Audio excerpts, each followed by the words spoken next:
Imagine a very tense team meeting in a hospital.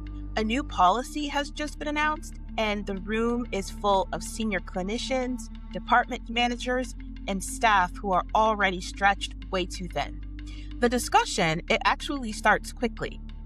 One leader begins speaking. The message, it sounds passionate. The language, it's polished.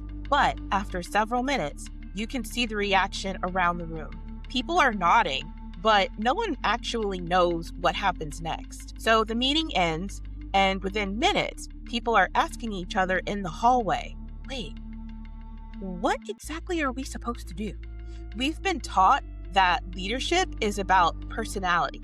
So charisma, presence, commanding a room. Yes, some of those things are important. But in high stakes environments like healthcare, the leaders people trust most are rarely the most charismatic. They're the ones who remove confusion the fastest. The best leaders don't charm a room, they clarify it.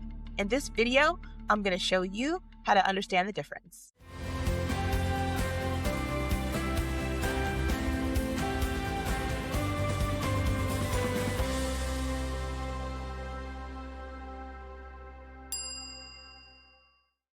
Hello, everyone. Welcome to Frustrated to Fluent. I'm Devon Bruce. I'm the founder and CEO of the English Communication Academy, and we're here to talk about what really happens when communication breaks down in healthcare. If you work in healthcare, and if you've ever struggled to find the right words in high-stakes moments, I created a short guide called 10 Phrases Every Healthcare Professional Should Know. You can download it in the description box below or find out more at frustratedtofluent.com.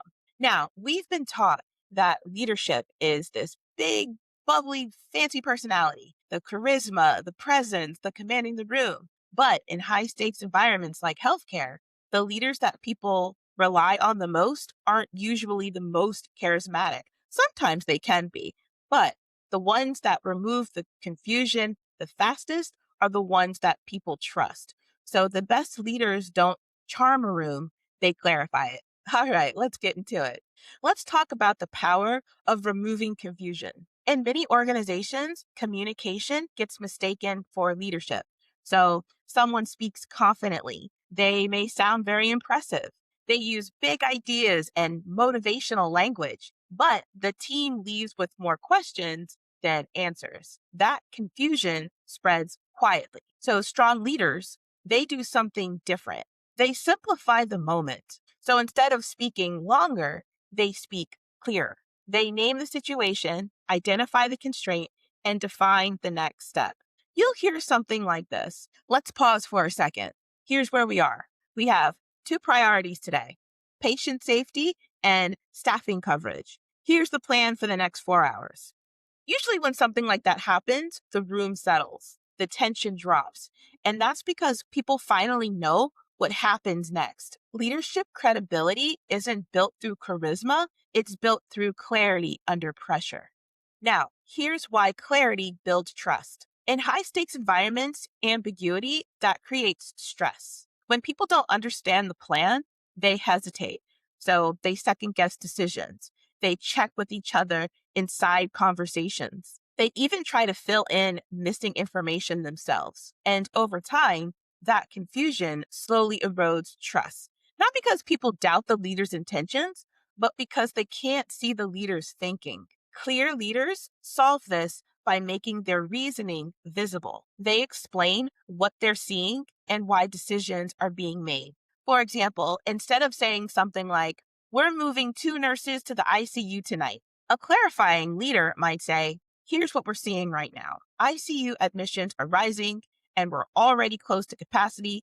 Because of that, we're moving 2 nurses from the 3rd floor so we can maintain safe coverage." That extra clarity does something really powerful. It removes uncertainty. And when uncertainty disappears, trust grows because people understand not just what is happening, but why. Here are some communication patterns of clarifying leaders. The good news here is that this kind of leadership communication isn't about personality, it's about patterns. There are 2 patterns that show up again and again in highly respected leaders. The first is making their thinking visible. So instead of delivering decisions like commands, they walk the team through their reasoning. They show the logic behind the decision. That kind of transparency helps people align pretty quickly. The second pattern is regulating the emotional tone of the room. So when pressure rises, the most credible leader often becomes the calmest voice in the room. Not louder, not more forceful, just calmer and clearer. You'll often hear them slow the conversation down. They'll say something like, let's pause for a minute, or here's what we know, or here's what we're deciding. That calm structure helps the team reset and move forward together. And in environments where the stakes are already high, that clarity becomes incredibly powerful. So the next time you're in a meeting or in a very stressful situation at work, pay attention to who the team listens to. It's usually not the person with the biggest personality or the biggest motivational speeches. It's the person who steps into a confusing moment and asks, what are we actually trying to do here? Then they make the next steps clear because the leaders people trust don't just inspire a room, they remove confusion.